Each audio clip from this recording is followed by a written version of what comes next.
জানবো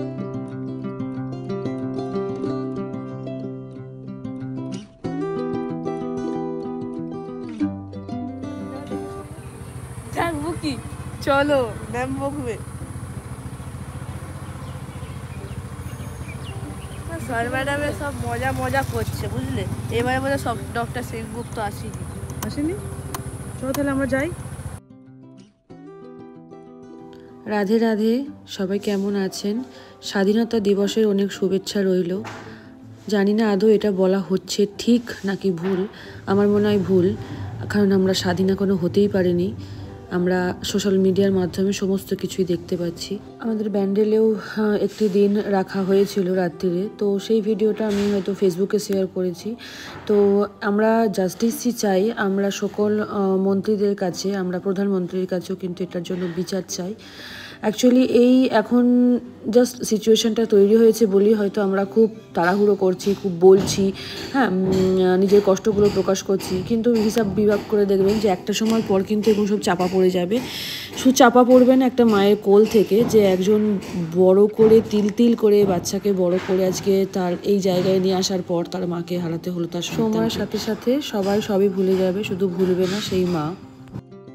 চলুন আজকের ভিডিও শুরু করি। জাস্টিসের আশা তো সবাই আমরা রাখলাম। 15ই আগস্টের দিনকে দিশানের একটা ভায়োলিনের পরীক্ষা ছিল, এই প্রথম পরীক্ষাটা দিচ্ছে। প্রথমেই তো স্কুলে যেত প্রতি বছরই, তো এবছর আর তার স্কুলে যাওয়া হয়নি। আজ ছিল পরীক্ষার দিনটা, তাই সেটাকে আগে আসতে হবে। আর এই যে এখানে আমি আর আমার ব্যাটা একদম তৈরি হয়ে গিয়েছিলাম।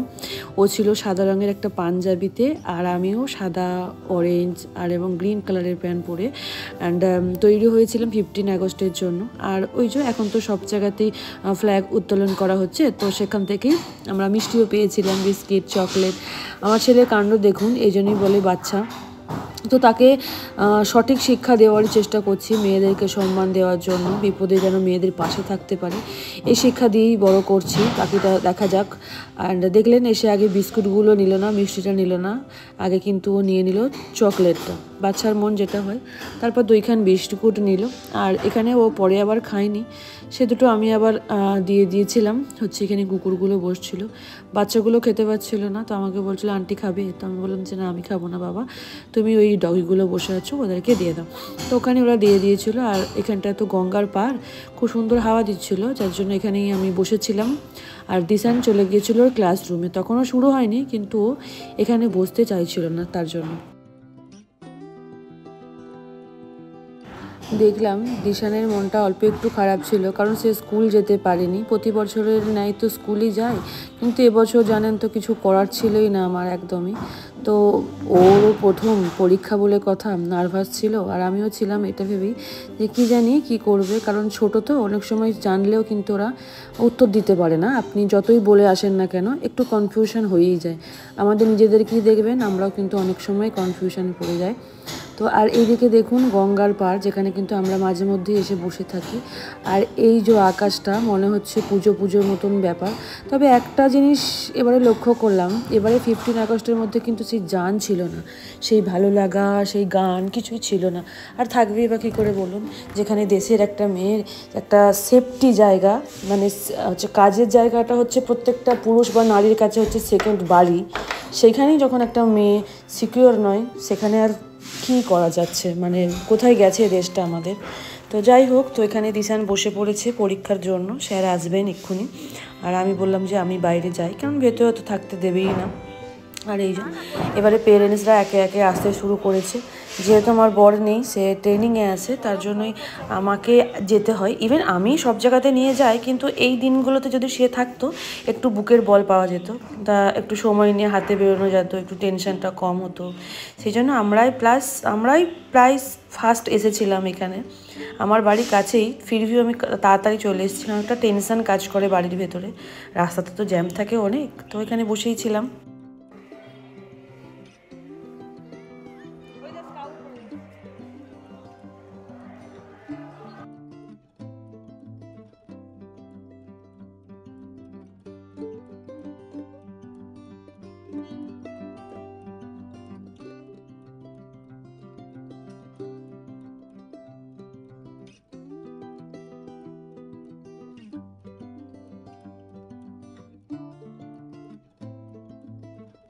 ব্যাস ওই যে ভিতরের সামনেই বসে আছে একটা মায়ের যা হয় এবার হার্টবিট ফাস্ট হয়ে গেছে এবং আমি না খুব নরম মনের একটা মানুষ ভীষণ চিন্তা করি আমি সব কিছু নিয়ে। তো ও যতক্ষণ না বেরোচ্ছে ততক্ষণ আমার শান্তি নেই, মানে এসি যদি চালিয়ে রেখে দেন না সেখানেও আমার ঘাম বেরোয়, এরকম অবস্থা। একটা মায়ের বোধহয় এরকমই হয়, যার সন্তান যখন কোনো কিছু অ্যাচিভ করে বা করতে যায় মনে যেন মাই বসে বসে পরীক্ষাটা দিচ্ছে।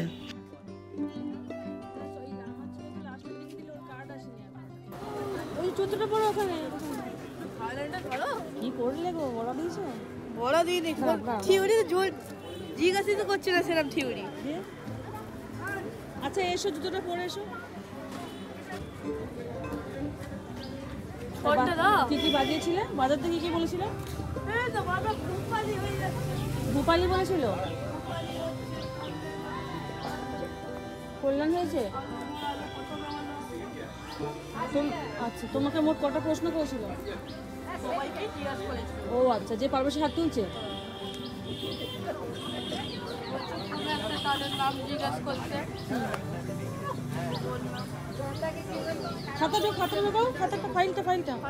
ব্যাস হয়ে গেছে পরীক্ষা, এবার বাড়ি ফেরার পথে। এটা প্রথম ছিল ভায়োলিনের পরীক্ষাটা, তবে এত চিন্তা করি না, আস্তে আস্তে সবই ঠিক হয়ে যাবে। বয়স যত বাড়বে তত শিখবে, বুঝবে, মনে রাখবে। তবু গাইড করা কর্তব্য একটা বাবা মায়ের, আমি সেটাই করি। আমি এত কিছু ভাবি না এসব নিয়ে, বাচ্চাটা আমার সঠিক হোক, সুস্থ হোক, ভালো থাকুক এবং সবাইকে রেসপেক্ট করতে শিখুক, সেটাই হচ্ছে কাম্য একটা মায়ের এখনও পর্যন্ত আমার।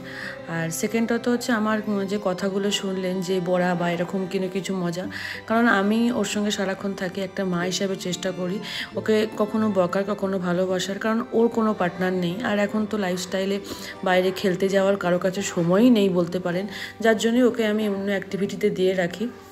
তো আমি ওর সঙ্গে একটা বন্ধুর মতন করেই এভাবেই মিশি, ওর সঙ্গে আমার চলতেই থাকে অনেক রকম কিছু। তো যাই হোক, তো আজকের ব্লগটা এতটুকুই, অনেক বকবক করলাম। কেমন লাগলো আজকের ব্লগটা? আমার দিশানকে বা আপনাদের দিশানকে এই পাঞ্জাবিতে কেমন লাগছে অবশ্যই কমেন্টে জানাবেন। আর আপনারা ছেলেরাও যদি বেহালা শিখছে কি সেটাও আমার কমেন্টে জানাবেন। চলুন তাহলে এখন যাওয়া যাক। এরপর গিয়ে আরও একটা এক্সাম আছে, আজকে 2খান পরীক্ষা দিয়েছে ও।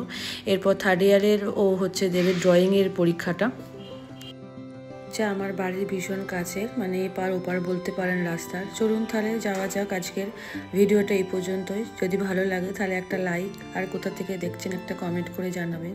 সবাই ভালো থাকবেন, সুস্থ থাকবেন, নিজের ছেলে মেয়েদেরকে সঠিক শিক্ষা এবং মেয়েদেরকে পারলে ক্যারাটে একটু শেখাবেন। আর হ্যাঁ, নিজের ছেলে থাকে তাই কিন্তু সঠিক শিক্ষাটাও দেবেন। চলুন টাটা, ভালো থাকবেন, দেখা হচ্ছে পরের একটা ব্লগে।